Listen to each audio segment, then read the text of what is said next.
اللہ وعلی آلہ واصحابہ اجمعین برحمتک یا ارحم الراحمین۔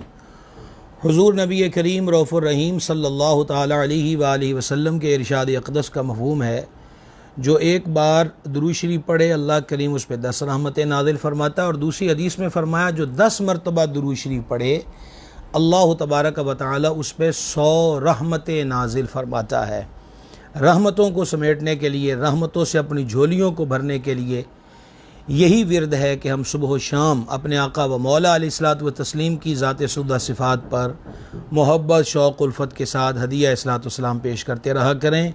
اب بھی ہم سب مل کر اپنے آقا و مولا علیہ الصلوۃ والسلام کی بارگاہ میں ہدیہ الصلوۃ والسلام پیش کریں۔ الصلوۃ والسلام علیکہ یا سیدی یا رسول اللہ وعلی آلہ و صحابہ یا سیدی یا حبیب اللہ۔ احباب گرامی قدر، اس براہ راست سلسلہ گفتگو جس کا نام علم و ادب ہے، ہم نے اس کی کل کی نشست میں ان چیزوں کا بیان کیا کہ جن سے نماز ٹوٹ جاتی ہے، اور پھر اس کے ساتھ ساتھ جو مکروہات تحریمہ ہیں نماز کے اندر کہ جس سے عبادت ناقص ہوتی ہے، فرض سر سے اتر جاتے ہیں لیکن ان کا لٹانا واجب ہوتا ہے، اس کا ذکر کیا۔ نماز ہی کے بارے میں کل بھی گزارش کی تھی کہ یہ دین کا ستون ہے، عبادتوں کی جان ہے، اور نماز کے جتنے ہی ادائیں ہیں یہ وہ ادائیں ہیں جو آسمانوں پر موجود فرشتوں کی مختلف اداؤں کا مجموعہ نبی پاک علیہ الصلوۃ والتسلیم کی امت کو تحفے میں عطا فرمایا گیا۔ جس طرح ہماری صفیں ہیں، یہ صفیں بھی ہمیں ملائکہ کی صفوں کی طرح بخشی گئی ہیں۔ بہت بڑا انعام و اکرام ہے کہ بندہ نماز میں اپنے رب سے باتیں کر رہا ہوتا ہے، بندہ سجدے کی حالت میں سب سے زیادہ اللہ تبارک و تعالی کے قریب ہوتا ہے، نماز کی حالت میں اس پہ رحمتوں کا نزول ہو رہا ہوتا ہے۔ تو اللہ تبارک و تعالی نے اور اس کے پیارے حبیب علیہ الصلوۃ والتسلیم نے جو ہمیں تعلیمات دی ہیں وہ یہی ہے کہ نماز کو خشوع و خضوع کے ساتھ، توجہ کے ساتھ، عاجزی اور انکساری میں مبتلا ہو کر نماز جیسی عظیم عبادت کو بجا لایا جائے۔ اللہ رب العزت سورۃ المومنین کی مومنون کی آیت نمبر 1 اور 2 میں ارشاد فرماتا، 18واں پارہ ہے، قد افلح المؤمنون، بے شک مراد کو پہنچے ایمان والے، ایمان والے کامیاب ہو گئے، ایمان والے منزل مراد کو پا گئے۔ اور پھر ایمان والوں کی نشانی بیان کرتے ہوئے فرمایا، الذین هم فی صلاتہم خاشعون، جو اپنی نماز میں گڑ گڑاتے ہیں۔ تو یہ خاشعون یعنی خشوع اور خضوع کے ساتھ، یعنی ظاہر وجود بھی بندے کا نماز میں حاضر ہے اور اس کا باطن بھی نماز کے اندر حاضر ہے۔ صوفیہ فرماتے ہیں لا صلاۃ الا بحضور القلب، وہ نماز کامل نماز نہیں ہے کہ جس کے اندر بندے کا دل حاضر نہ ہو۔ خود نبی کریم علیہ السلام کی نماز، حضرات صحابہ کرام، حضرات اہل بیت اعظام اور اولیاء کرام کی نمازوں کے احوال اگر ہم پڑھیں تو یقین مانیے کہ جس طرز اور انداز پہ ہم نمازیں پڑھتے ہیں، ہم ان کی نمازوں کے آگے اپنی اداؤں کو بالکل نہ ہونے کے برابر سمجھیں۔ حضرت مسلم بن یسار رحمۃ اللہ علیہ اس قدر توجہ کے ساتھ نماز پڑھتے تھے کہ آس پاس کی ان کو کوئی خبر نہ ہوتی تھی۔ ایک بار نماز میں مشغول تھے کہ قریب آگ بھڑک اٹھی، لیکن آپ کو احساس تک نہ ہوا حتیٰ کہ آگ بجھا دی گئی۔ سید السادات امام عرش مقام حضور پر نور سرکار سیدنا امام زین العابدین علی جدہ الکریم علیہ الصلوۃ والتسلیم نماز پڑھ رہے تھے، آگ لگ گئی، لوگ شور بھی کر رہے ہیں آگ بجھاؤ، اور پھر بجھانے کا عمل بھی مکمل ہو گیا، اور آپ بڑے ہی خشوع و خضوع سے نماز پڑھتے رہے۔ جب نماز سے فراغت ہوئی تو لوگوں نے عرض کی، حضور والا آگ لگی تھی اور ہم نے اتنا شور کیا لیکن آپ متوجہ نہیں ہوئے۔ فرمایا تم دنیا کی آگ بجھا رہے تھے اور میں نماز کی حالت میں کوئی اور آگ بجھا رہا تھا۔ حضرت سیداتنا صدیقہ کائنات رضی اللہ تعالی عنہ فرماتی ہیں کہ حضور سرور عالم صلی اللہ تعالی علیہ وآلہ وسلم ہم سے اور ہم آپ سے گفتگو کر رہے ہوتے، لیکن جب نماز کا وقت ہوتا تو حضور علیہ الصلوۃ والتسلیم کی نماز کے اندر کی کیفیت مبارکہ ایسی ہوتی کہ گویا آپ ہمیں نہیں پہچانتے اور ہم آپ کو نہیں پہچانتے۔ امیر المومنین سرکار سیدنا ابو بکر صدیق العتیق رضی اللہ تعالی عنہ نماز میں ایسے ہوتے گویا گڑی ہوئی میخ یعنی جو کھونٹی ہوتی ہے، آپ کی صورتحال ایسی ہوا کرتی تھی۔ بعض صحابہ کرام رکوع کے اندر اس سکون کے ساتھ موجود ہوا کرتے تھے کہ پرندے ان کو جامع تصور کر کے ان کی پشتوں پہ سوار ہو جاتے۔ اور نماز ہی کے بارے میں امام غزالی علیہ کہ اللہ پاک ایسی نماز کی طرف نظر نہیں فرماتا جس میں بندہ اپنے جسم کے ساتھ دل کو حاضر نہ کرے۔ یہ کل کے متعلق کہا کہ نماز میں وسوسے آتے ہیں، اس کے کچھ اسباب بھی آپ کے گوش گزار کیے گئے۔ ہمیں پوری کوشش کرنی چاہیے کہ نماز کے اندر اپنے ذہن کو، عقل کو، شعور کو، فہم کو، سوچوں کو اور دل کو اللہ تبارک و تعالیٰ کے دربار میں حاضر رکھنے کی کوشش کریں۔ حضرت سیدنا اتنا کہ آپ کی رخساروں سے آنسو ہوتے ہوئے داڑھی شریف میں آ جاتے تھے اور آپ کی ریش مبارک نماز کی حالت میں تر ہو جایا کرتی تھی۔ حضرت مفتی احمد یار خان نعیمی رحمت نے ایک جنگ کا واقعہ لکھا کہ ایک صحابی پاک رضی اللہ تعالیٰ عنہ کے بازو میں تیر پیوست ہو گیا، اب وہ نکالتے ہیں، کھینچتے ہیں تو تکلیف ہوتی ہے، تو پھر کہا گیا چھوڑ دیجئے، جب یہ نماز پڑھنے کھڑے ہوں گے اس وقت ان کا تیر نکال لیا جائے، کیونکہ جب یہ نماز میں ہوں گے تو انہیں پھر باہر کی کسی چیز کی کوئی بھی احساسات نہیں ہوتے، توجہ نہیں ہوتی۔ اور ایسا ہی ہوا کہ جب وہ نماز میں کھڑے ہوئے تو ان کے بازو میں پیوست شدہ تیر کو نکال لیا گیا اور انہیں اس کی کسی قسم کی کوئی تکلیف نہیں ہوئی۔ تو جب کامل درجے کی نماز بندہ ادا کرتا ہے، کامل درجے کی نماز، اس میں عاجزی ہو، انکساری ہو، نظر اس کی اپنے مصلی والی جگہ پر ہو، وہ اپنی آنکھوں کے دائیں بائیں سے یعنی دائیں بائیں دیکھنے کی کوشش نہ کرے، مسجد میں نماز پڑھ رہا ہے تو وہ مسجد کے نقش و نگار کو یا وہاں لگے ہوئے فلیکسوں کو یا لکھی ہوئی تحریروں ان کی طرف وہ توجہ نہ کرے۔ کون دائیں بائیں بات کر رہا ہے نماز پڑھتے پڑھتے، اس کی جانب اس کے کان گفتگو سننے کے لیے مائل نہ ہو۔ اسی طریقہ کے ساتھ نماز پڑھنے کے بعد کیا کرنا ہے، وہ مسجد میں پڑھ رہا ہے یا گھر میں پڑھ رہا ہے، ظاہری بات ہے کہ ہر بندے نے کوئی نہ کوئی اس سے کام کاج وابستہ ہوتے ہیں۔ اب مثال کے طور پہ دکاندار ہے تو نماز پڑھا ہے، تو اب نماز پڑھتے پڑھتے ہی اس کی یہ دماغ کے اندر ریل چلنا شروع ہو جائے کہ میں نکلوں گا تو فلاں جگہ جاؤں گا، فلاں کو پیسے دینے ہیں، فلاں سے پیسے لینے ہیں، فلاں سے ملاقات کرنا ہے، وغیرہ وغیرہ وغیرہ۔ یہ ساری چیزیں نماز کے خشوع و خضوع کو ضائع کرنے والی ہیں، اور یہ ہوتا ہی تب ہے کہ جب بندے کے اندر خشوع اور خضوع نہیں ہوتا۔ مسلم شریف کی ایک حدیث پاک سنیے، سیدنا عقبہ بن عامر رضی اللہ تعالی عنہ روایت کرتے ہیں کہ میں نے اللہ کے حبیب کریم صلی اللہ تعالی علیہ وآلہ وسلم کو دیکھا کہ آپ کھڑے ہو کر لوگوں سے یہ ارشاد فرما رہے تھے، جو مسلمان اچھی طرح وضو کرے پھر ظاہر و باطن کی یکسوئی کے ساتھ 2 رکعتیں ادا کرے تو اس کے لیے جنت واجب ہو جاتی ہے۔ امیر المومنین سرکار سیدنا عثمان ابن عفان ذو النورین رضی اللہ تعالی عنہ بیان کرتے ہیں کہ میں نے حضور اقدس صلی اللہ تعالی علیہ وآلہ وسلم کو یہ فرماتے ہوئے سنا کہ جس مسلمان پر فرض نماز کا وقت آئے اور وہ اچھی طرح وضو کر کے خشوع کے ساتھ نماز پڑھے اور درست طریقے سے رکوع کرے، یہاں اگرچہ حدیث میں صرف رکوع کا ذکر آیا، کل ہم ذکر کر چکے ہیں اور آج بھی ہم انشاءاللہ اہم مسائل ذکر کریں گے، تو پورے ارکان نماز کو وہ اچھے طریقے سے ادا کرے تو فرمایا وہ نماز اس کے پچھلے گناہوں کا کفارہ ہو جاتی ہے جب تک کہ وہ کسی کبیرہ گناہ کا ارتکاب نہ کرے، اور یہ گناہوں سے معافی کا جو سلسلہ ہے ہمیشہ ہی ہوتا رہتا ہے۔ احباب گرامی قدر، احادیث کے اندر مختلف اعمال حسنہ پر بخشش کی نوید ہوتی ہے۔ یہ کام کیا تو گناہ معاف، جیسے ہم دروشی کی فضیلت میں ذکر کرتے رہتے ہیں کہ جو ایک بار دروشی پڑھے اللہ تعالیٰ اس کے 10 گناہ جو ہیں وہ معاف فرما دیتا ہے۔ اچھا، جیسے شب قدر کے بارے میں کہ جس نے ایمان کی حالت میں ثواب کی نیت سے شب قدر میں قیام کیا، یعنی نوافل پڑھے، اللہ کی عبادت کی، تو حضور اقدس صلی اللہ تعالیٰ علیہ وسلم نے ارشاد فرمایا کہ اس کے جو پچھلے گناہ ہوئے ہیں اللہ رب العزت معاف فرما دیتا ہے۔ تو علماء کرام ان احادیث کے متعلقہ کہ گناہ معاف ہو جاتے ہیں کی شرح بیان کرتے ہوئے فرماتے ہیں کہ اس سے مراد صغیرہ گناہ ہے، رہ گئے کبیرہ گناہ تو وہ توبہ سے معاف ہوں گے، اور بعض گناہ ایسے ہیں کہ جو صرف توبہ سے ہی نہیں بلکہ کفارے کی صورت میں یا اس کے ذمے کسی کا، مثال کے طور پہ اس پہ کسی کا قرض ہے، اس نے وہ دبایا ہوا ہے، تو وہ صرف توبہ ہی سے معاف نہ ہوگا، یا تو اس کو اس کا مال واپس کرے گا یا اس سے اس کی معافی لے گا۔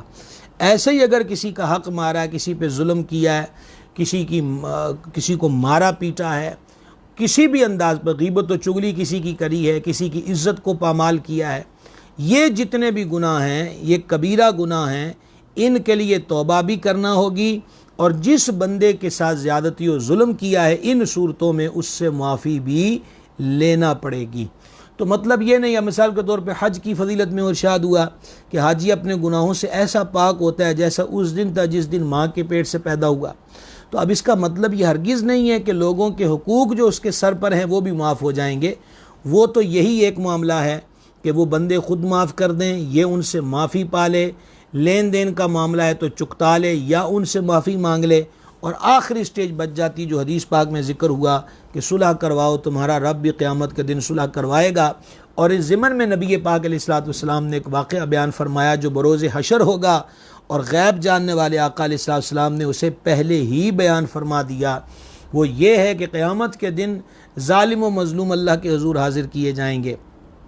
مظلوم کہے گا اس نے یہ مجھ سے زیادتیاں کی ہیں، حکم ہوگا کہ ظالم کے گناہ، ظالم کی نیکیاں مظلوم کے کھاتے میں ڈال دی جائیں۔ اگر اب بھی معاملہ کلیئر نہیں ہوا تو پھر اب حکم ثانی ہوگا کہ مظلوم کے جو گناہ ہیں وہ ظالم کے کھاتے میں ڈال دیے جائیں۔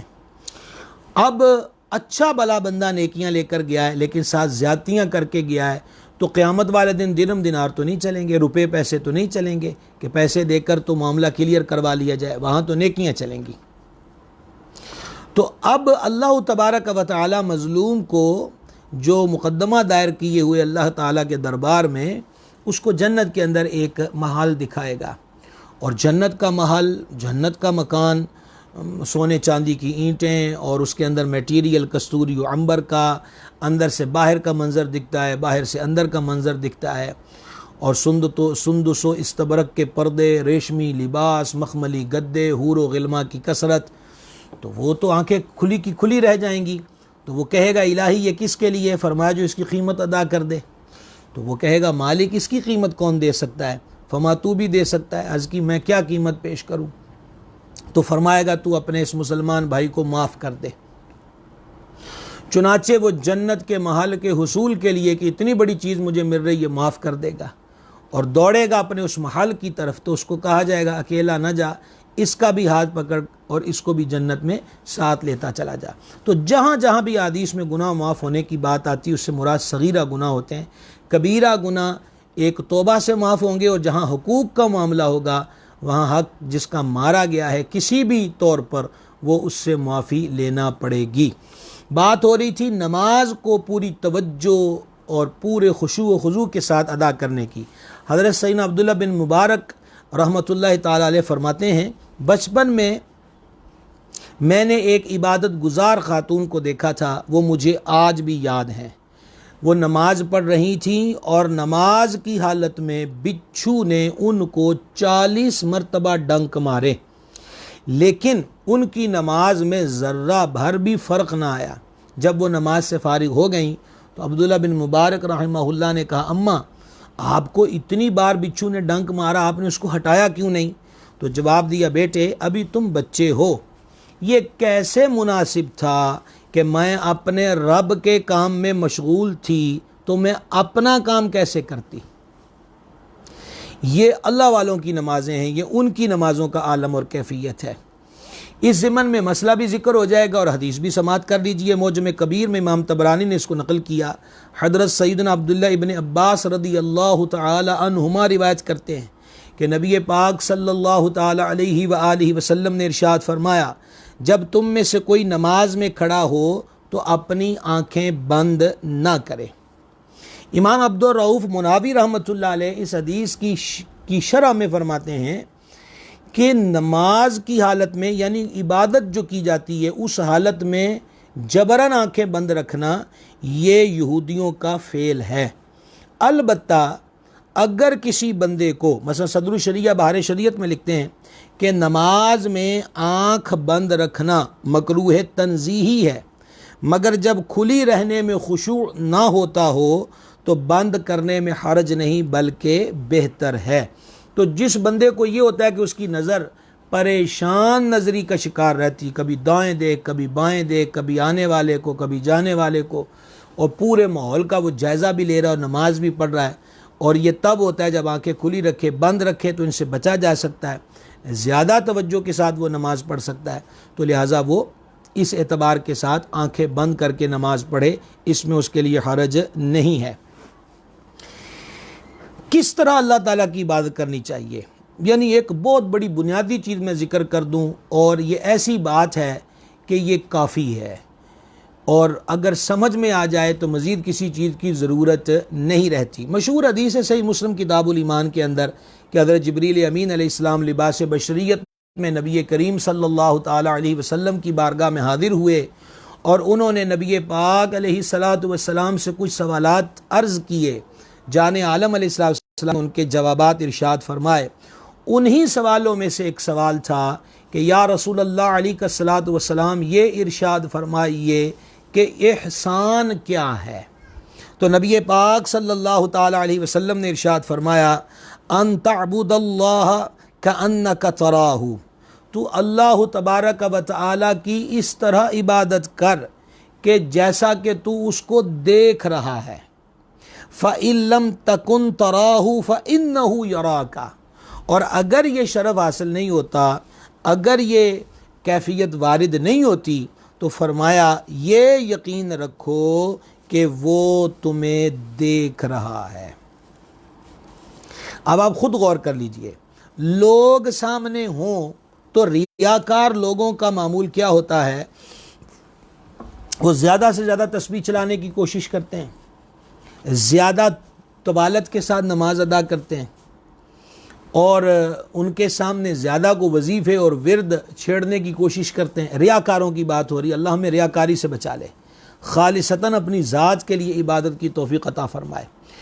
تو مقصود کیا ہوتا ہے کہ یہ ہمیں دیکھیں اور ہمیں دیکھ کر ان کے دل پر ہماری عبادت گزاری کی دھاک بیٹھ جائے، اور یہ ہمیں نیک گمان کرنے لگ جائیں گے، بھائی یہ تو بڑا نیک آدمی ہے، ہر وقت تسبیح میں رہتا ہے اور ہر وقت یوں رہتا ہے اور وہ رہتا ہے۔ کاش کہ یہ شرف حاصل ہو جائے جو نبی پاک علیہ السلام نے فرمایا کہ اگر تمہیں یہ نہیں ہے کہ تم اللہ کو دیکھ رہے ہو، فَإِن لَمْ تَكُنْ تَرَاهُ فَإِنَّهُ يَرَاكَ، تو یہ یقین ضرور رکھ کہ اللہ تجھے دیکھ رہا ہے۔ تو کیوں نہ دل کو صاف کر کے، ریاکاری کے تمام خرابیوں سے اپنے آپ کو بچا کے، محض اپنے مالک و مولا جل شانہ کی رضا کے لیے، اور اس حسین تصور میں گم ہو کر کہ میں نماز پڑھ رہا ہوں، میرا رب مجھے دیکھ رہا ہے، میں تلاوت قرآن کر رہا ہوں، میرا مالک مجھے اس حالت میں دیکھ رہا ہے، میں درود شریف پڑھ رہا ہوں، استغفار کر رہا ہوں، دیگر ذکر و اذکار کی تسبیحات پہ تسبیحات پڑھ رہا ہوں، میرا مہربان، میرا مالک، میرا مولا، میرا خالق، میرا رزاق جل شانہ مجھے دیکھ رہا ہے۔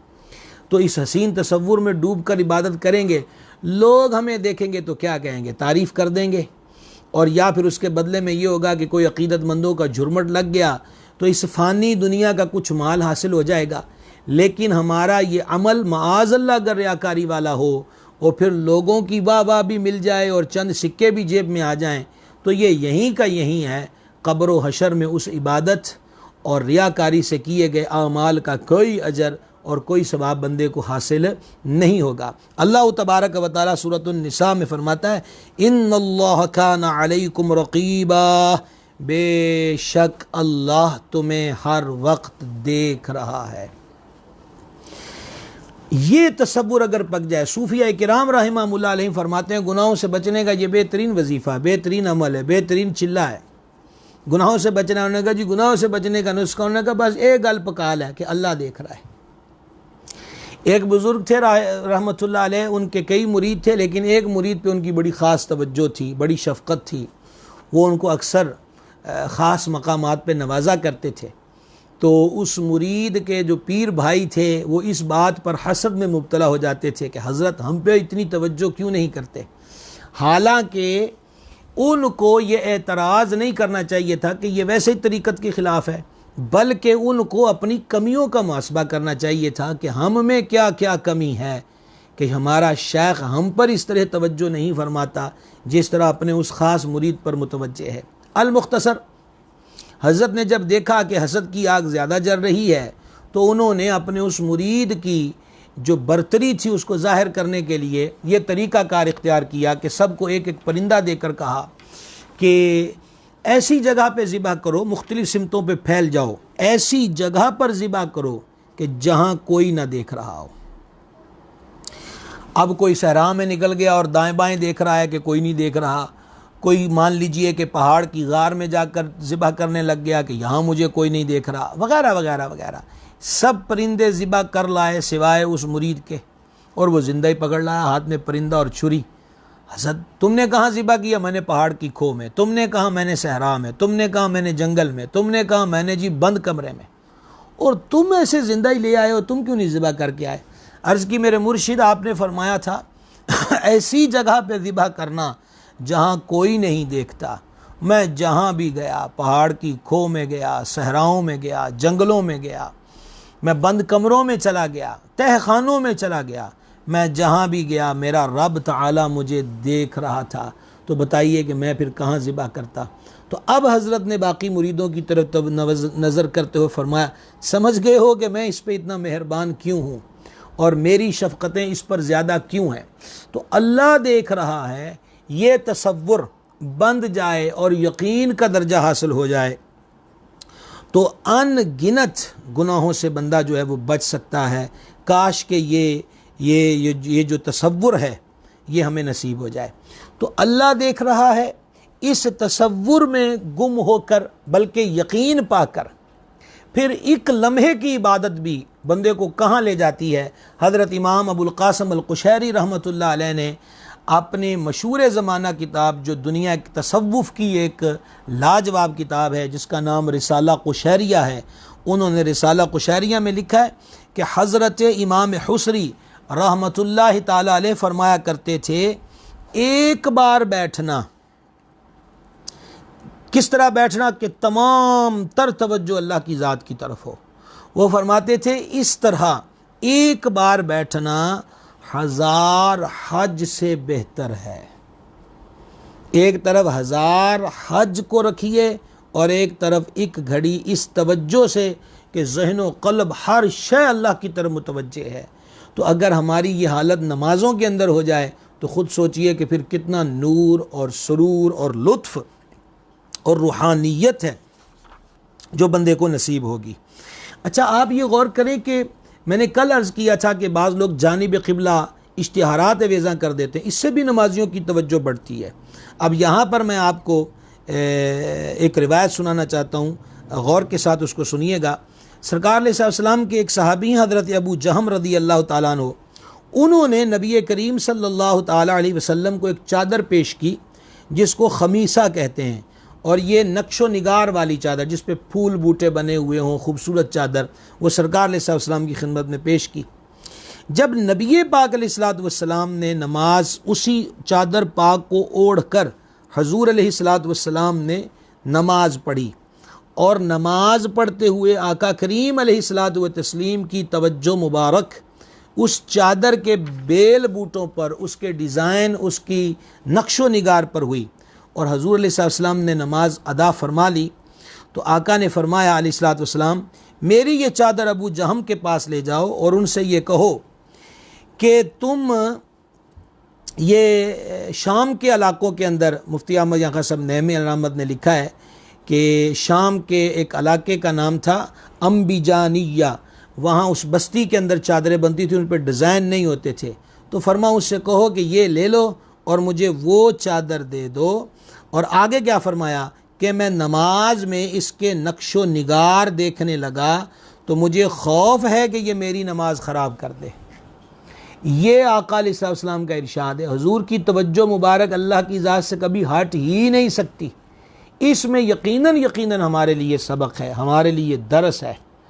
اور حضرت مفتی احمد یار خان نعمی رحمت نے لکھا ہے کہ حضور علیہ السلام نے ان کو چادر بھیج کر دوسری کا مطالبہ اس لیے کیا کیونکہ انہوں نے یہ چادر بطور تحفہ بھیجی تھی، تو کہیں اس کا دل نہ ٹوٹ جائے کہ میرا بھیجا ہوا تحفہ رد کر دیا گیا، کہا یہ رکھ لو اور وہ دوسری چادر مجھے بھیج دو کہ جس کے اوپر پھول بوٹے نقش و نگار نہیں ہوتے۔ تو اسی بات سے اندازہ لگا لیجئے کہ نماز کے اندر جو خشوع اور خضوع ہے وہ کتنا اہم ہے، اور اس کا کس قدر تقاضا ہے کہ عبادت کے اندر خشوع اور خضوع کو اپنے دل کے اندر راسخ کیا جائے اور اس انداز پر نماز پڑھی جائے۔ صحابہ کرام علیہم رضوان کا عمل مبارک آپ کے گوش گزار کرتا ہوں، غور سے سنیے گا۔ مشہور صحابی ہیں حضرت سیدنا ابو طلحہ انصاری رضی اللہ تعالیٰ عنہ۔ ان کا بڑا ایک خوبصورت باغ تھا، وہ اپنے باغ میں نماز پڑھ رہے تھے۔ انہوں نے دیکھا کہ خاکی رنگ کا ایک کبوتر اڑا اور باہر نکلنے کی، یعنی درخت سے اڑا اور باہر نکلنے کے راستے کی تلاش میں ادھر ادھر گھومنے لگا۔ اب ان کی جو نماز پڑھتے ہوئے حضرت ابو طلحہ کی نظر اس منظر پر تھی اور ان کو یہ منظر اچھا لگا۔ لمحے بھر کے لیے اپنی نظر اس کی طرف لگا دی، وہ کبوتر اڑ رہا ہے، دائیں بائیں جا رہا ہے، راستہ تلاش کر رہا ہے۔ اچھا، اب اتنی دیر کے لیے ان کی توجہ اس کبوتر کی آواجاوی پہ ہو گئی۔ پھر جب وہ اپنی نماز کی طرف متوجہ ہوئے تو انہیں یہ بھول گیا کہ کتنی رکعتیں پڑھی ہیں اور کتنی باقی ہیں، اور نماز کے بعد انہوں نے اپنے دل سے کہا کہ میرے مال نے مجھے آزمائش میں ڈال دیا، اور فوراً وہ نبی محرم صلی اللہ علیہ وآلہ وسلم کی بارگاہ میں حاضر ہوئے اور جو باغ میں گزری تھی وہ واقعہ بیان کرنے کے بعد عرض کی، یا رسول اللہ علیہ الصلوۃ والسلام، اب وہ باغ میری طرف سے صدقہ ہے، اسے جہاں چاہیں خرچ کیجئے۔ اللہ غنی حمید۔ ایک ہم ہیں کہ دنیا کے خیالات ہمیں چھوڑتے ہی نہیں ہیں نماز کی حالت میں بھی، اور ایک یہ ہے کہ ان کی عبادت، ان کے خشوع و خضوع کے اندر جو چیز رکاوٹ بن جائے وہ اس چیز سے ہی ہاتھ دھو دیتے ہیں کہ ہمیں ایسی چیز کی ضرورت ہی نہیں ہے جو مولا تعالی جل شانہ سے غافل کر دے۔ عمومی طور پر ہمارے پاس بھی کئی مرتبہ یہ سوالات آئے کہ صوفیہ جو ہیں، اولیاء جو ہیں، وہ اتنا دنیا سے دور کیوں رہتے تھے، یا دنیا کی مذمت۔ پہلی بات تو یہ ہے کہ دنیا کی مذمت اولیاء نے اپنی طرف سے نہیں کی، احادیث قدسیہ کے اندر اس کی مذمت ہے۔ اللہ نے قرآن میں بھی فرمایا دنیا برتنے کا تھوڑا سامان ہے۔ احادیث مبارکہ میں یہاں تک ذکر ہوا کہ اگر پوری دنیا کی قدر و قیمت اللہ تعالیٰ کے ہاں مچھر کے سر یا مچھر کی آنکھ کے برابر بھی ہوتی تو اللہ تعالیٰ کبھی کسی کافر کو پانی کا گھونٹ نہ دیتا۔ یعنی اللہ تعالیٰ کے ہاں یہ سونے چاندی، یہ محلات، الغرض جو کچھ ہے، یہ اس ساری کی ساری دنیا کی قدر و قیمت اللہ کے ہاں مچھر کی آنکھ یا مچھر کے سر جتنی بھی نہیں ہے۔ اسی لیے کفار بڑے بڑے محلات میں آرام کرتے ہوئے نظر آتے ہیں۔ تو وہ اس لیے دنیا مذموم کب ہوتی ہے، اس کی مذمت کب کی جاتی ہے، جب بندہ بنانے والے سے غافل ہو جائے اور بنی ہوئی میں مستغرق ہو جائے۔ جب کہ صوفیہ کرام فرماتے ہیں کہ مالک جل شانہ نے قسم قسم کے پھل، قسم قسم کی اجناس، قسم قسم کے موسم، طرح طرح کے پھول، الغرض آپ ایک پھل والی بڑی دکان، شہر کی بڑی دکان پہ چلے جائیں تو وہاں سجے ہوئے پھل جو ہیں دیکھ کر اللہ کی حمد بے ساختہ منہ سے نکلتی ہے کہ ایک بندے کے لیے اللہ نے کیا کیا بنایا ہے۔ آپ کسی جگہ جوس کارنر پہ جاتے ہیں تو وہاں آپ کو وہ جو مینیو دیتے ہیں اس کو پڑھیے کہ جوس کی کتنی اقسام ہے۔ آپ بڑے سے بڑے ہوٹلوں میں چلے جائیے تو ان کی جو مینیو کی بک ہے اس کو پڑھیں، کتنی کتنی ڈشیں کتنے کتنے فارمولوں سے تیار ہو رہی ہیں۔ المختصر، زمین کے سینے چیر کر وہ کتنا کچھ اگا رہا۔ مالک جل شانہ نے، اس مہربان نے، اس کریم نے، صوفیہ فرماتے ہیں گویا یہ کہہ دیا، اے بندے دیکھ یہ سب لائنیں لگی ہوئی ہیں، یہ سب کی سب تیرے کھانے پینے پہننے کے لیے ہیں، پر ایک بات یاد رکھ، تو میرے لیے بنا ہے۔ وما خلقت الجن والانس الا لیعبدون، ہم نے جنوں اور انسانوں کو اپنی عبادت کے لیے پیدا کیا ہے، لہٰذا کھا پی پہن، اس چھت کے نیچے بسیرا کر، پر بنانے والے کو مت بھولنا، دینے والے کو مت بھولنا۔ اور پھر مذمت کب شروع ہوئی؟ تب شروع ہوئی کہ جب بندے نے یہ تصور پکا کر لیا کہ ساری دنیا میرے لیے بنی ہے اور میں صرف دنیا کے لیے بنا ہوں۔ اسی لیے حدیث و روایت اور بزرگوں کے ارشادات میں ہے، مولا مرتضیٰ کے ایک فرمان کے اندر ہے، اللہ کا بندہ بننا، درہم و دینار کا بندہ نہ بننا، اللہ کا عبد بن، اللہ کی عبادت کر، اللہ کی بندگی کر جل شانہ۔ تو پیدا بھی نہیں ہوا تھا ماں کے رحم سے زمین پہ منتقل بھی نہیں ہوا تھا، رب نے اس وقت ہی تیری ساری زندگی کی روزی مقرر کر دی ہوئی ہے۔ تو درم و دینار اور دنیا کے بیٹے نہ بن، فرما اللہ کا بندہ بن۔ وہ دنیا جو تیری آخرت برباد کر دے اس سے بچ، اس سے اجتناب کر۔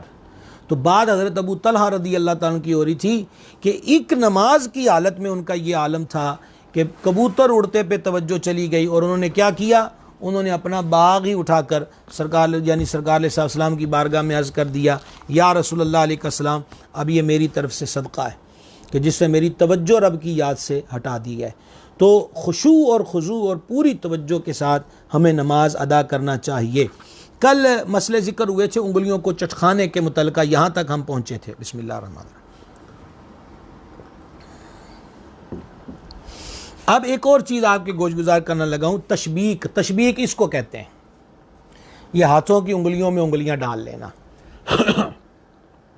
تشبیک یعنی ایک ہاتھ کی انگلیاں دوسرے ہاتھ کی انگلیوں میں ڈالنا، نماز کی حالت میں بھی مکروہ تحریمی ہے۔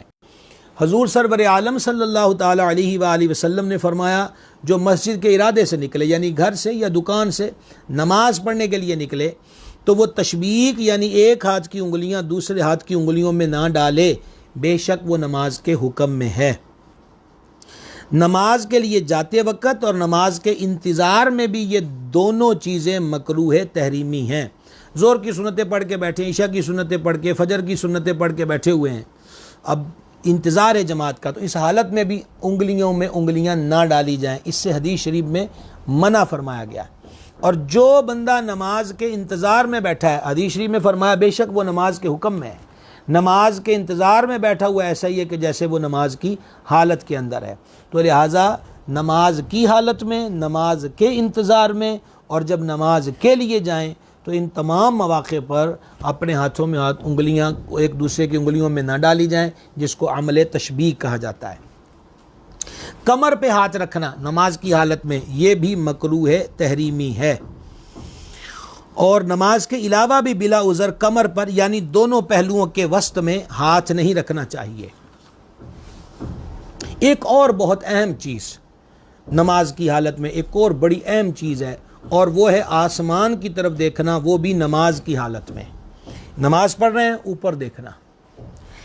اللہ کے حبیب کریم صلی اللہ تعالی علیہ وآلہ وسلم نے ارشاد فرمایا، کیا حال ہے ان لوگوں کا جو نماز میں آسمان کی طرف آنکھیں اٹھاتے ہیں، اس سے باز رہیں، یعنی نماز کی حالت میں آسمان کی طرف نہ دیکھیں، اس سے باز رہیں یا ان کی آنکھیں اچک لی جائیں گی، معاذ اللہ۔ تو یہ نماز کی حالت میں اوپر کو دیکھنا مکروہ تحریمی ہے۔ ادھر ادھر منہ پھیر کر دیکھنا، دائیں منہ پھیر لیا، بائیں منہ پھیر لیا، اوپر کو پھیر لیا، ادھر ادھر منہ پھیر کے دیکھنا، چاہے پورا منہ پھرایا یا تھوڑا، منہ پھیرے بغیر صرف آنکھیں پھرا کر ادھر ادھر بے ضرورت دیکھنا مکروہ تنزیہی ہے۔ یعنی سخت کوئی ضرورت کا عالم ہے تو کہتے ہیں کن اکھیوں سے دیکھنا، یہ آنکھ کے کونے پہ ڈیلے کو لے جا کے دائیں بائیں کر کے دیکھنا، یہ بھی مکروہ تنزیہی ہے، مکروہ تحریمی نہیں ہے۔ اچھا، اصل چیز یہ تھی کہ نماز کی حالت میں، جیسے میں نے شروع میں جو گفتگو کی ہے، اس کی غرض و غایت اور مقصد وحید یہی تھا کہ ساری توجہ اللہ کی ذات کی طرف ہو۔ اب اس پہ ایک حدیث پاک سن لیجئے، ابو داؤد میں ہے، نبی مکرم صلی اللہ تعالی علیہ وآلہ وسلم نے ارشاد فرمایا، جو بندہ نماز میں ہے، اللہ تبارک و تعالی کی خاص رحمت اس کی طرف متوجہ رہتی ہے۔ ادھر وہ نماز میں آیا، ادھر اللہ کی خاص رحمت کی جو توجہ ہے وہ اس کی طرف ہوتی ہے، جب تک، کب تک یہ رہے گی؟ جب تک وہ ادھر ادھر نہ دیکھے۔ اور جب اس نے یعنی نماز پڑھنے والے نے اپنا منہ پھیرا، اس کی رحمت بھی پھر جاتی ہے۔ اب بندے کی مرضی ہے کہ وہ نماز میں رحمت کو متوجہ رکھنا چاہتا ہے، یا پہلی رکعت میں وہ جناب ایسی حرکتیں کر بیٹھتا ہے کہ جناب کہ رحمت جو ہے اس سے توجہ پھیر لے۔ اچھا، ایک اور چیز جو ہے نماز کی حالت میں مکروہ تحریمی ہے، وہ ہے مرد کا سجدے کی حالت میں کلائیاں بچھا دینا۔ یہ ہے جناب کلائیوں کا، اگر امید کرتا ہوں یہ ٹیبل بھی آپ کو نظر آ رہا ہوگا، میں اس پہ رکھ کے بتا رہا ہوں، اس انداز پہ رکھ دینا، اور چاہیے کیا تھا کہ کلائیاں جو ہیں وہ فرج سے جدا رہیں، صرف ہاتھ زمین پر بچھیں، کلائیاں زمین پر سجدے کی حالت میں نہ بچھائی جائیں، یہ بھی مکروہ تحریمی ہے۔ کسی شخص کے منہ کے سامنے نماز پڑھنا یہ مکروہ تحریمی ہے۔ مثال کے طور پہ میں نے اس طرف ادھر منہ کیا ہوا ہے، یہ مثال کے طور پہ کہہ رہا ہوں کہ ادھر ہو قبلہ، اب سامنے ایک بندہ ادھر منہ کر کے بیٹھا ہو، یعنی قبلے کو پشت کر کے ادھر بیٹھا ہوا ہے، اب میں نے نماز شروع کرنا ہے تو میرے لیے یہ درست اور جائز نہیں ہے کہ میں اس کے منہ کے سامنے جا کے نماز شروع کر دوں، مجھے اپنی سائڈ چینج کرنی چاہیے۔ اور دوسرے شخص کو بھی نمازی کی طرف منہ کرنا ناجائز و گناہ ہے۔ کوئی پہلے سے چہرہ کیے ہو اور اب کوئی اس کے چہرے کی طرف رک کر کے نماز شروع کرے تو نماز شروع کرنے والا گناہ گار ہوا اور اس نمازی پر کراہت آئی، ورنہ چہرہ کرنے والے پر گناہ و کراہت ہے۔ نمازی کے سامنے اگر کوئی ادھر منہ کر کے بیٹھا تو نمازی اس طرف نماز شروع نہ کرے۔ نمازی نماز پڑھ رہا ہے اور کوئی دوسرا اس کی طرف منہ پھیر کے منہ نہ کرے، وگرنہ وہ گناہ گار ہوگا۔ جو لوگ جماعت کا سلام پھر جانے کے بعد عین پیچھے نماز پڑھنے والے کی طرف چہرہ کر کے اس کو دیکھتے ہیں یا پیچھے جانے کے لیے اس کی طرف منہ کر کے کھڑے ہو جاتے ہیں کہ یہ سلام پھیرے تو نکلوں، یا نمازی کے ٹھیک سامنے کھڑے ہو کر یا بیٹھ کر اعلان کرتے ہیں، درس و تدریس کرتے ہیں، یہ گناہ کا ارتکاب کرتے ہیں، ان سب کو توبہ کرنی چاہیے۔ اب کیا ہے، کتنی کی لمبی پڑے گا؟ مثلا ہم جماعت میں شریک تھے، یہی مان لیجئے کہ عشاء کی نماز تھی، وہ آیا ہی چوتھی رکعت میں ہے، اب سلام پھر آئے، وہ کھڑا ہو جائے گا، 3 رکعتیں اس نے باقی اپنی ادا کرنی ہے، کتنے منٹ لگیں گے؟ اتنا بھی ضبط و تحمل نہیں ہوتا کہ فٹو فٹ جناب اس کے سامنے ہی مسلح ہو کر کھڑے ہو جاتے ہیں جناب، کہ اور پھر یہ کھڑے ہونا بھی اس پہ پریشر ڈالنا ہوتا ہے کہ تو فٹافٹ کر، مینو بڑی جلدی ہے، میں مسیتوں نکلنا ہے، مینو کو جو ہو جانا ہے جے میں چھتی چھتی مسیتوں نہ نکلیا۔ عجیب حالت ہے، عجیب کیفیت ہے۔ جماعت کے بعد اس طرح لوگ بھاگتے ہیں کہ پتہ نہیں کیا ہو گیا ہے، اللہ تعالیٰ سمجھ عطا فرمائے۔ چلیے بھاگ بھی گئے تو کم از کم اس بھاگا بھاگی میں کسی نمازی کے آگے سے تو نہ گزرے، یا کسی نمازی کے آگے منہ کر کے کھڑا تو نہ ہو، مزید اپنے دامن میں گناہ تو نہ سمیٹے۔ حدیث شریف کا مفہوم ہے، اگر کوئی جانتا کہ نمازی کے آگے سے گزرنے میں کیا ہے، یعنی کیا گناہ ہے، تو وہ زمین میں دھنس جانے کو گوارا کر لیتا، لیکن نمازی کے آگے سے نہ گزرتا۔ یہ من کا اتاولا پن ہوتا ہے، وگرنہ میری سمجھ میں تو نہیں آئی، الحمدللہ ہمیں بھی ایک مدت ہوگی مسجدوں میں نماز پڑھتے پڑھاتے، میری سمجھ میں تو نہیں آئی کہ جب جماعت ہو جائے تو اس کے بعد کون سا کسی نے 20 رکعت تراویحوں کی نیت ایک ہی سلام کے ارادے سے کھڑے ہو جانا ہے کہ ان کو خطرہ ہو جائے گا کہ یہ مطلب بس جناب قید ہو گئے، پتہ نہیں کیا ہوگا۔ دل کو سمجھانا چاہیے، وہاں بیٹھے رہیں۔ حدیث شریف کے اندر ہے کہ فرض نمازوں کے بعد دعا قبول ہوتی ہے۔ تسبیح سیدہ فاطمہ پڑھی ہے رضی اللہ تعالی عنہا، یہ 33 مرتبہ سبحان اللہ، 33 مرتبہ الحمدللہ، 34 مرتبہ اللہ اکبر۔ آپ جانتے ہیں اس کی فضیلت کیا ہے؟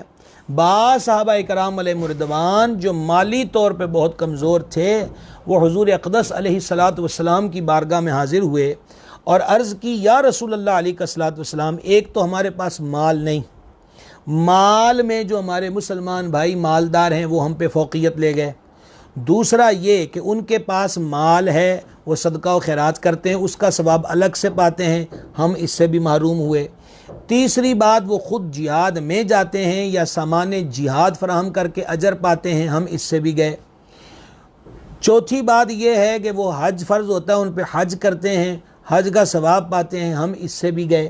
تو حضور ہم مال سے بھی گئے اور اجر و ثواب سے بھی گئے، یہ میں مفہوم پیش کر رہا ہوں۔ تو قاسم خزائن الہیہ حضور اقدس صلی اللہ تعالی علیہ وآلہ وسلم نے ارشاد فرمایا، بڑے غور سے سنیے گا، مفہوم پیش کر رہا ہوں، تمہیں ایسا عمل نہ بتاؤں کہ اگر تم کر لو گے تو اس دن نیکیوں میں کوئی تم سے آگے نہ بڑھے گا مگر وہ جو یہی عمل کرے۔ عرض کی ارشاد ہو، فما ہر فرض نماز کے بعد 33 مرتبہ سبحان اللہ، 33 مرتبہ الحمدللہ، 34 مرتبہ اللہ اکبر پڑھ لو، اس دن نیکیوں میں کوئی تم سے آگے نہیں بڑھ سکتا. اتنی بڑی سطح, کتنا وقت لگے گا اس میں؟ دل کو منانا چاہیے, اپنی طبیعت کے اندر ٹھہراؤ لانا چاہیے. یہ جو بھاگم بھاگی مسجد سے فرار کی راہ اختیار کرنا, ہاں کوئی ایمرجنسی خدا نہ کرے, ایمرجنسی ہو, سخت ضرورت ہو, یہ نہیں ہے کہ نکلنا ناجائز ہو جائے گا. البتہ کام بھی کوئی نہیں, اور وہی کوئی مسجد کے دروازے پر واقف کار مل گیا تو جی چاہے تو 10 منٹ اس سے باتیں کرتے گزر جائیں. مسجد سے بھاگ کے باہر نکل آیا ہے, مسجد میں رہتا, تسبیح پڑھتا, دعا مانگتا, مسجد میں رہنے کا ثواب الگ سے پاتا, ان چیزوں کی برکت الگ سے پاتا. اب اس نے الٹا گناہ کمانا شروع کر دیے کہ نمازی کی طرف منہ کر کے سامنے اس کے کھڑا ہو گیا یا نمازی کے آگے سے گزر رہا ہے, یہ الگ سے گناہ اپنے کھاتے میں ڈال دیا. اللہ تعالیٰ سمجھنے کی اور ماننے کی توفیق ہم سب کو عطا فرمائے. نماز کی حالت میں ناک اور منہ چھپانا یہ بھی مکروہ تحریمی ہے. چادر وغیرہ رخساروں سے لے لی جائے, ناک اور منہ کو نماز کی حالت میں نہ چھپایا جائے. نمبر 16, بلا ضرورت کھنکھار یعنی بلغم وغیرہ نکالنا. ایک تو ضرورتاً ہو گیا کہ اب اٹکا کھڑا ہے تو کھانس لیا, لیکن اب یہ ہے کہ پوری کوشش کے ساتھ بلا ضرورت بلغم نکالنی, یہ مکروہ تحریمی ہے. قصدن جماہی لینا, قصدن کا مطلب پورے ارادے کے ساتھ, یعنی جیسے جماہی کو دعوت دے رہا ہے کہ آپ بڑی دیر ہو گئی ہے, میری مہمان نہیں بنی ہو, آؤ میرے پاس آ جاؤ, قصدن جماہی لینا.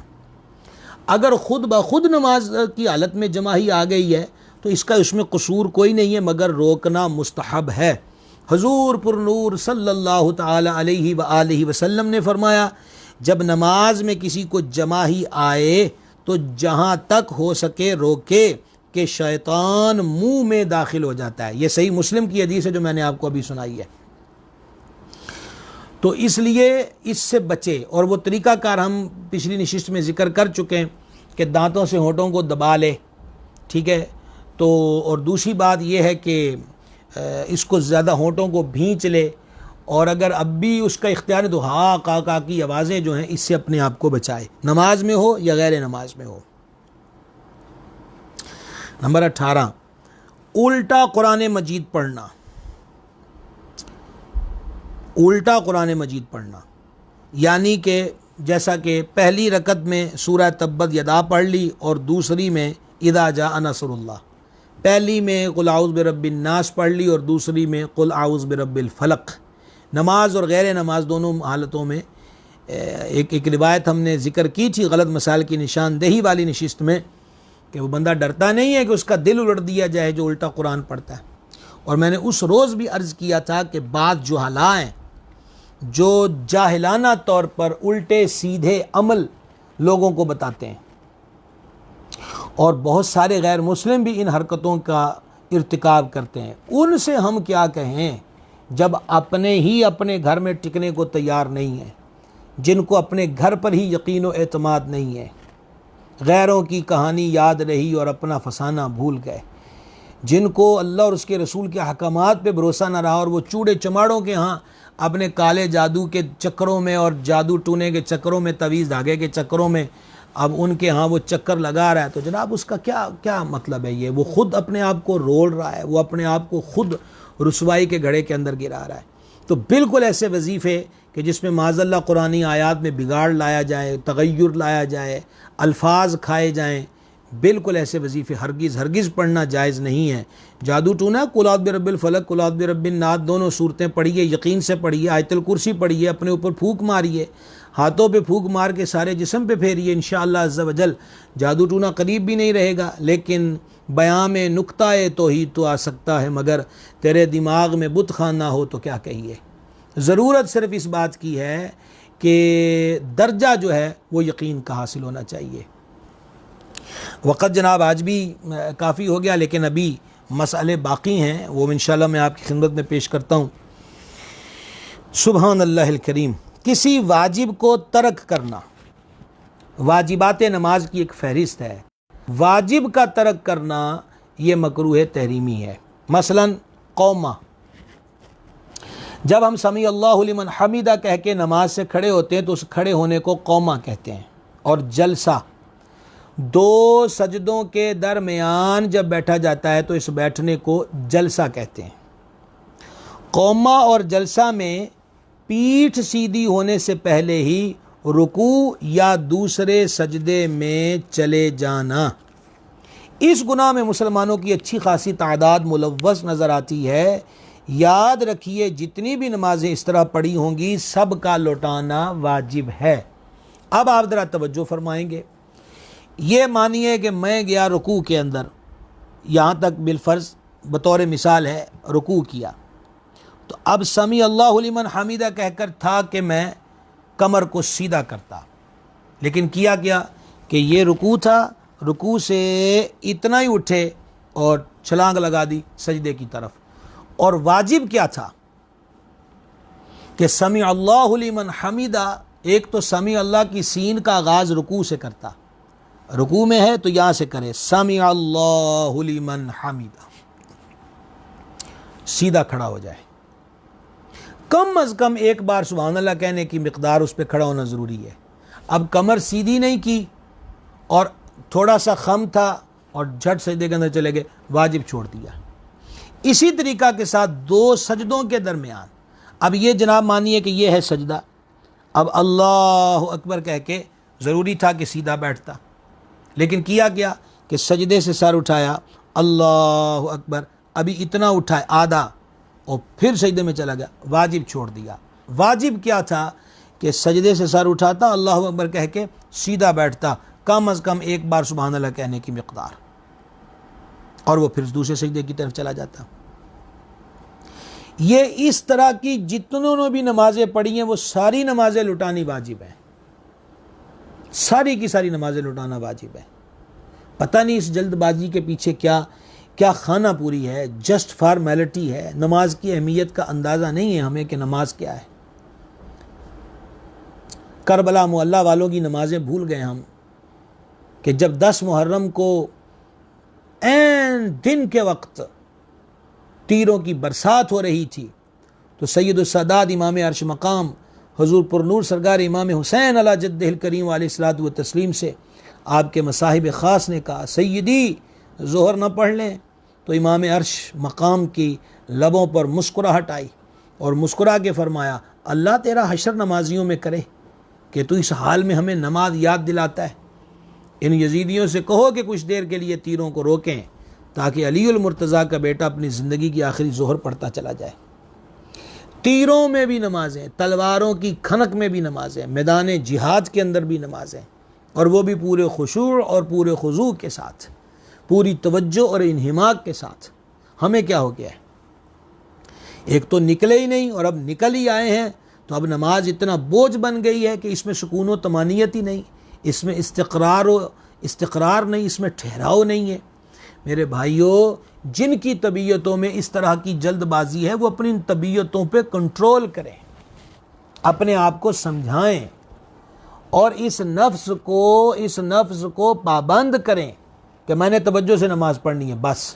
حضرت ذوالنون مصری رحمۃ اللہ علیہ بہت بڑے اللہ کے ولی کامل ہوئے، کئی سال لذیذ کھانا نہیں کھایا، وہی سوکھی روٹی نمک سے کھا لی، پانی سے کھا لی، اسی پر اکتفا تھا۔ چاند رات آ گئی عید کی تو مریدوں نے کہا کہ حضور کل کے لیے اجازت دے دیں کہ ہم آپ کے لیے کوئی لذیذ کھانا بنا لیں۔ فرمایا مجھے اپنے نفس سے ایگریمنٹ کر لینے دو، پھر بات کریں گے۔ اب انہوں نے نفس سے ایگریمنٹ کیا کیا کہ میں آج رات 2 رکعتوں میں پورا قرآن پڑھوں گا۔ یہ چاند رات کی بات ہو رہی ہے، وہ چاند رات اب تو لاک ڈاؤن کی وجہ سے رک جائیں تو رک جائیں، اللہ رسول سے شرم و حیا کرتے رکتے تو کیا بات تھی کہ گلیاں بازار اٹے ہوتے ہیں، میوزک بج رہے ہوتے ہیں، عورتوں کی بے پردگی ہوتی ہے، کیا تماشا بنا ہوتا ہے۔ حالانکہ وہ رات عبادت کی رات ہے، وہ رات عبادت کی، اس کے لیلۃ الجائزہ کہتے ہیں۔ اللہ تعالیٰ اس رات میں روزہ داروں کو ان کی اجرت عطا فرماتا ہے، ان کی بخشش کی صورت میں۔ خیر، تو حضرت ذوالنون پاک رحمہ اللہ نے اپنے نفس سے کہا میں نے 2 رکعتوں میں قرآن پڑھنا ہے، اگر تو نے اس میں سستی لائی، اگر تو نے اس میں غفلت کا بازار گرم کیا، میری توجہ رب سے ہٹائی، پھر وہی سوکھی چلے گی، اور اگر میں نے پورے خشوع و خضوع سے اپنی یہ 2 رکعتوں میں پورا قرآن پڑھ لیا تو پھر سویرے مزیدار کھانا جو ہے وہ کھانے کو مل جائے گا۔ آپ نے 2 رکعتیں اسی خشوع و خضوع کے ساتھ پوری توجہ کے ساتھ پڑھی، اور جب پڑھی اور اگلے دن عید آ گئی، عید کے بعد مرید کھانا لائے تو آپ نے پہلا نوالا منہ کے قریب لائے تو رکھ دیا، اب سب ورطہ حیرت میں مبتلا ہوئے، حضور اب کیا ہوا؟ فرمان نفس قہقہے مار رہا ہے اور وہ کہہ رہا ہے ذنون ویکھیا آج میں کامیاب ہو گیا نا تو میں اس کو کامیاب نہیں ہونے دوں گا۔ اب کوئی بول نہیں سکتا تھا۔ تھوڑی دیر بعد دروازے پہ دستک ہوئی اور رئیس شہر اپنے ملازموں کے ہمراہ کھانے کے طباق اٹھائے ہوئے لے آیا۔ کہا مجھے رات رسول پاک صلی اللہ تعالیٰ علیہ وآلہ وسلم کی زیارت نصیب ہوئی اور جان عالم علیہ السلام نے فرمایا اگر تو قیامت کے دن بھی میرا دیدار چاہتا ہے تو پکے ہوئے اچھے کھانے ذنون کو دے اور اس کو میرا سلام کہنا اور کہنا تیرے آقا نے فرمایا ہے کہ آج کے دن لذیذ کھانا کھا لے۔ ایک یہ حضرات بھی گزرے ہیں کہ مزیدار روٹی بھی کھانی ہے تو پہلے نفس کو جناب ایک دفعہ سمجھانا ہے کہ انجی نہیں لبنی، پہلے مولا کو یاد کرنا ہے، مالک اس درجے پہ عبادت کرنا ہے۔ ہم حضور غوث پاک رضی اللہ تعالیٰ عنہ کے ماننے والے ہیں۔ 40 سال عشاء کے وضو سے فجر پڑھی، 17 سال 2 رکعتوں میں قرآن پڑھا۔ حضور سیدنا فرید الحق کے بدین گنج شکر علیہ رحمت کے دریوزہ گر ہیں۔ سرکار فرید پاک 36 سال کا زود کمایا، راتیں سجدے میں گزار دی۔ کیا ہم صرف ان کے نام کی نیاز ہی کھاتے رہیں گے؟ بڑی معذرت کے ساتھ ان کے نام کے مکھانے، حلوہ، کھیر، بریانی اور جناب لذیذ دودھ اسی پر اکتفا کریں گے، ان کا ذوق عبادت ہم نہیں لیں گے؟ بزرگوں کے نام کے لنگر میں برکت ہوتی ہے، بالکل برکت ہوتی ہے، تو بزرگوں کی اداؤں میں کتنی برکت ہوگی؟ جن کے نام کی فاتحہ میں اور نیاز میں اتنی برکت ہے تو ان کے انداز اور اطوار کے اندر کتنی برکت ہوگی؟ تو ہمیں وہاں سے جو خشوع و خضوع ہے اس کیفیت کو سمیٹنا چاہیے، ہمیں وہاں سے اسے پانے کی کوشش کرنی چاہیے۔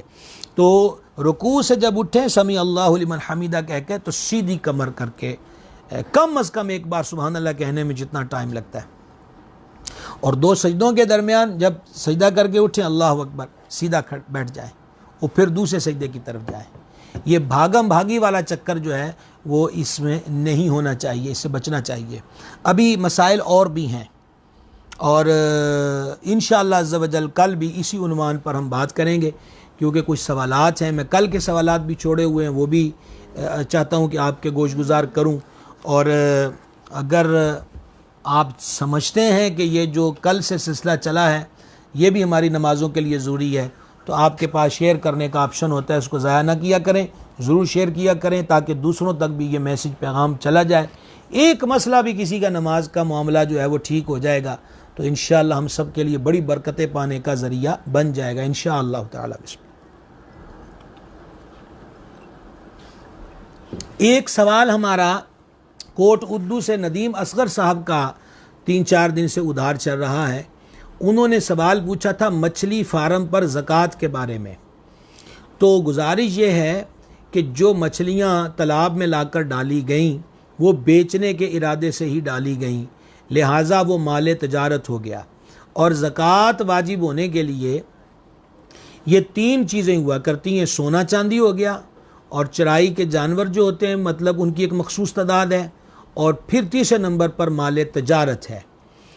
مال تجارت ہو گیا تو لہٰذا جب سال مکمل گزرنے پر کل مال کا حساب لگایا جائے گا تو اس دن اس تالاب میں حوض میں جتنی ان کے پاس وہ مچھلیاں فروخت کرنے کے ارادے سے پالی گئی ہیں ان کی جو رقم مالیت اس دن ہوگی ان کی کل مالیت کو بیچ میں اکاؤنٹ کر لیا جائے گا اور جو کل آئے گا اس کا حصہ زکوٰۃ میں نکال لیا جائے گا۔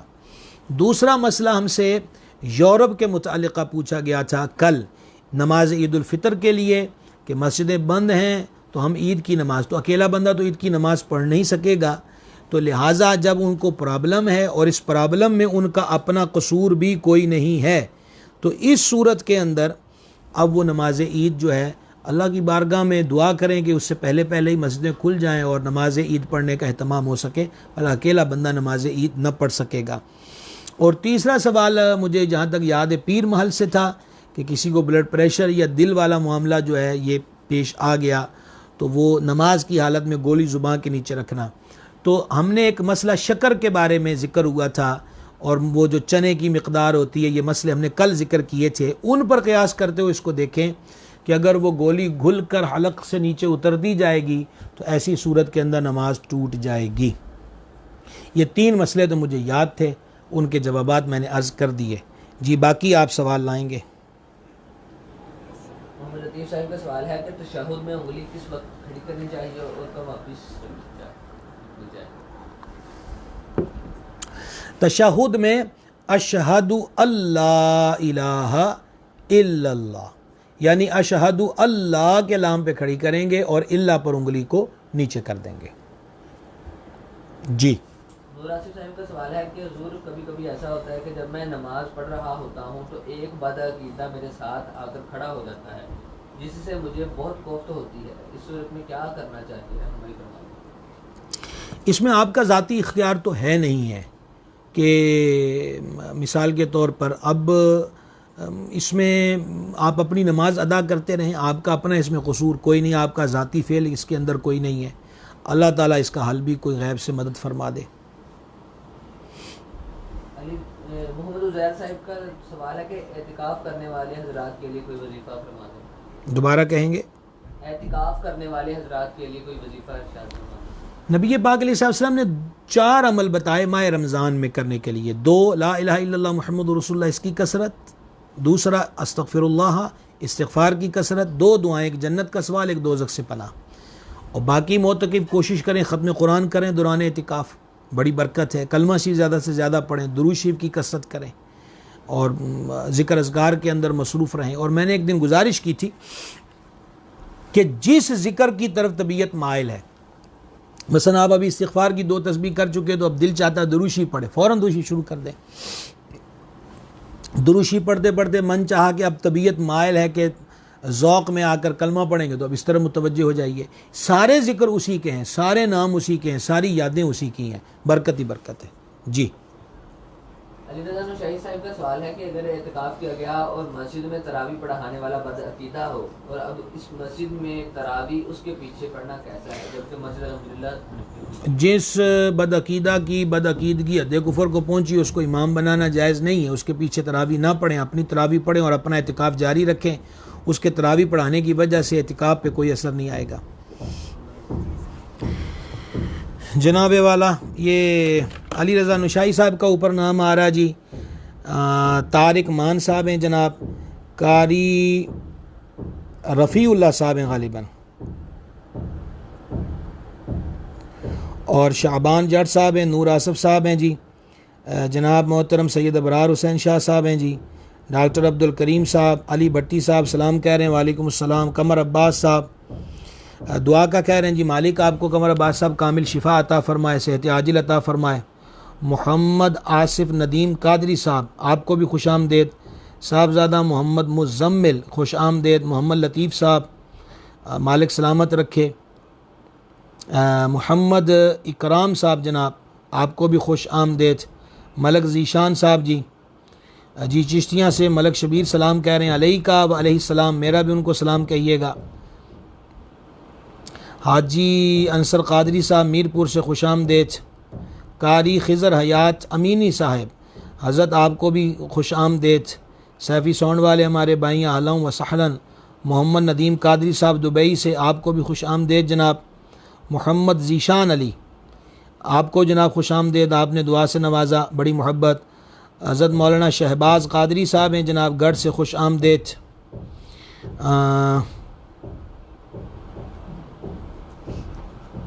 غفار حسین صاحب ہیں جی، آپ کو بھی جناب خوش آمدید. ماشاء اللہ. عرب شریف سے محمد وقاص صاحب جی، مدینہ شریف جب بھی حاضری ہو سلام عرض کر دیجئے گا، اللہ سلامت رکھے. شیخ محمد سعید صاحب جی خوش آمدید. شکیل گجر صاحب جناب آپ کو بھی اہلا و سہلا.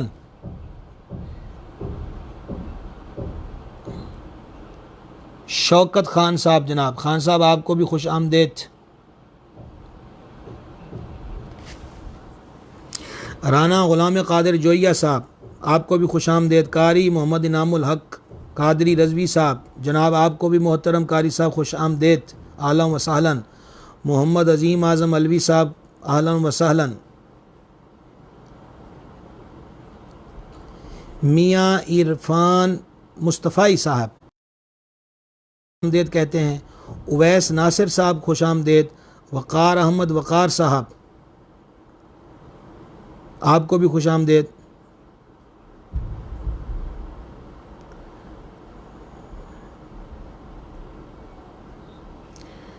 مطہر مان صاحب جی اہلا و سہلا۔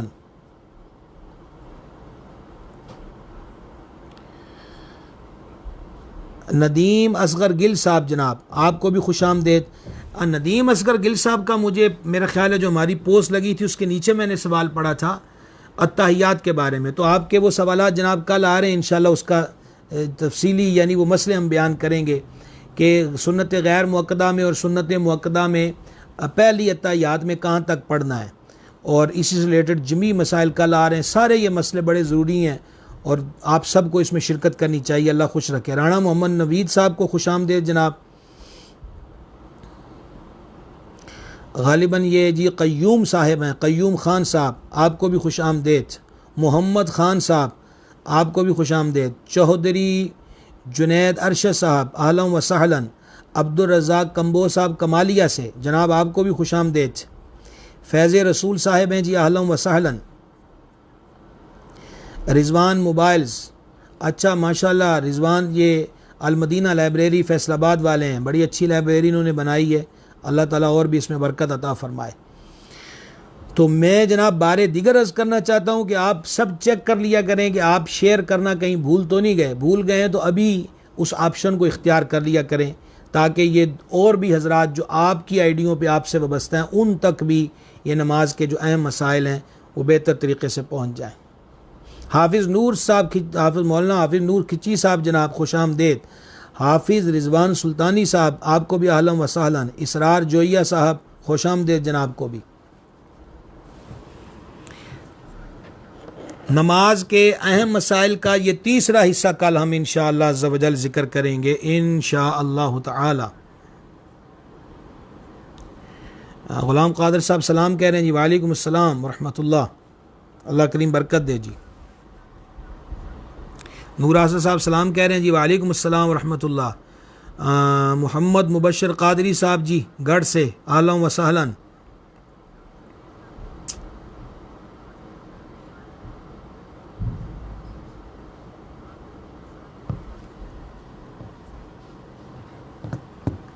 صلی اللہ تعالی علی النبی الامی جی وآلہ صلی اللہ تعالی علیہ وسلم، صلاۃ و سلام علیک یا سیدی یا رسول اللہ۔ الہ العالمین ہماری حاضری قبول فرما، گناہوں کو معاف فرما، خطاؤں سے درگزر فرما، نیک کاموں کی توفیق دے، برے کاموں سے محفوظ رکھ، ہمارے مشائخ کرام کے درجات بلند فرما، ہمارے ماں باپ پہ رحمت فرما، ہمارے ماں باپ کی بخشش فرما، تمام مسلمان مردوں تمام مسلمان عورتوں کی بخشش فرما، بیماروں کو شفا دے دے، بے قراروں کو قرار دے دے، بے روزگاروں کو روزگار دے دے، بے اولادوں کو نیک اولاد دے دے، مقروضوں کو قرضوں سے نجات دے دے۔ الہی ہمارے حالوں پہ رحم فرما، الہی بندگی کا شوق دے، میرے مالک خشوع و خضوع سے تمام عبادات بجا لانے کی توفیق دے، ہماری نمازیں ٹھیک ہو جائیں، ہمیں سکون و طمانینت کے ساتھ 5 وقتہ نماز پڑھنے کی توفیق دے، حضوری قلب عطا کر دے، حضوری قلب عطا کر دے، حضوری قلب عطا کر دے۔ تجھے واسطہ تیرے محبوب کے ستھرے سجدوں کا ہمارے ظاہر و باطن کو نیک اور ایک کر دے، نیک اور ایک کر دے، نیک اور ایک کر دے، باطن کی پاکیزگیوں اور صفائیاں نصیب کر دے، الہی دل کا نور عطا کر دے، الہی ہمارے سینوں کو اپنے اپنے محبوب کی محبت سے روشن و منور فرما۔ جتنے احباب اس حصے سے جڑے ہیں، محبتوں کا اظہار کرتے ہیں، دعاؤں کے لیے کہہ رہے ہیں، سب کی حاجتوں کو تو جانتا ہے، تو کریم ہے، تو مالک ہے، واسطہ شاہ عرب کا سب کی حاجات کو پورا فرما، سب کے گھر بار کی خیر فرما، ہمیں الہی اس کار خیر کو خلوص نیت سے مزید آگے بڑھانے کی توفیق اور سعادت عطا فرما، اس میں ہماری مدد فرما۔ اللہم انا نسألک العفو والعافیہ والمعافی فی الدین والدنیا والآخرہ، الہی خیر گردانی بحق شاہ جیلانی، صلی اللہ تعالی علی حبیبہ سیدنا و مولانا محمد وعلی آلہ واصحابہ اجمعین برحمتک یا رحمۃ۔